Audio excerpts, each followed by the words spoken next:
इंसानियत वो नहीं है कि जो आज लोग समझते हैं घर में खाना बना था और उसके बाद बच गया तो हम दूसरों का भी ख्याल करते हैं। तुम अपना कचरा किसी और में डम करना चाह रहे हो, ख्याल नहीं कर रहे हो। ख्याल उसको कहते हैं कि जब गरम खाना बना हुआ हो और पहले किसी और का ख्याल आ जाए, पहले किसी फकीर का ख्याल आ जाए।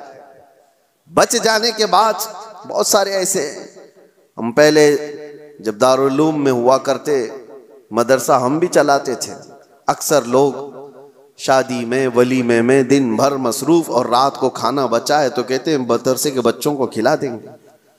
बच्चों को ला करके खिलाने के लिए बड़े बड़े आधे आधे देग बचे हुए लेकर के आते हैं और फिर वो उसको सवाब समझते हैं। हमने उनसे कहा था ये मेहमानाने रसूल हैं, जो तलबा हैं, जो रसूलुल्लाह सल्लल्लाहु तआला अलैहि वसल्लम के मेहमान कहलाते हैं, दीन का इल्म हासिल करने वाले ये तालिब इल्म, और तुम उनको अपने घर का बचा हुआ कचरा लाकर डम करना चाहते हो। क्या तुम समझते हो? और इसको नेकी समझ रहे हो और फख्र कर रहे हो।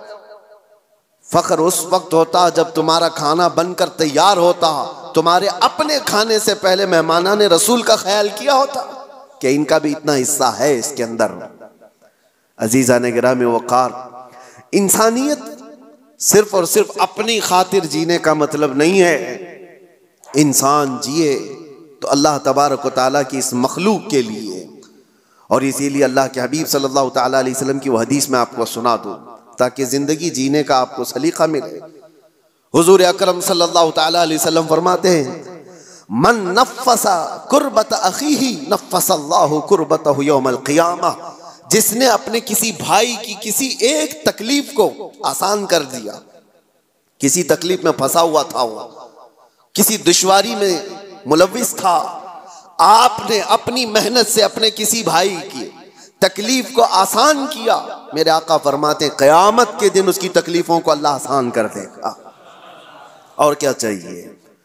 और क्या चाहिए? आखिरत में अगर हमारी तकलीफें खुल जाती हो, इससे बड़ा आपको अजर क्या चाहिए?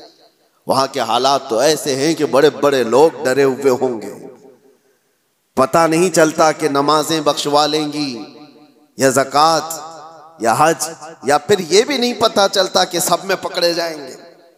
इसीलिए आखिरत के लिए अगर अल्लाह के नबी ने ये वादा फरमाया है तो ये बहुत बड़ी चीज है मेरे अजीजों।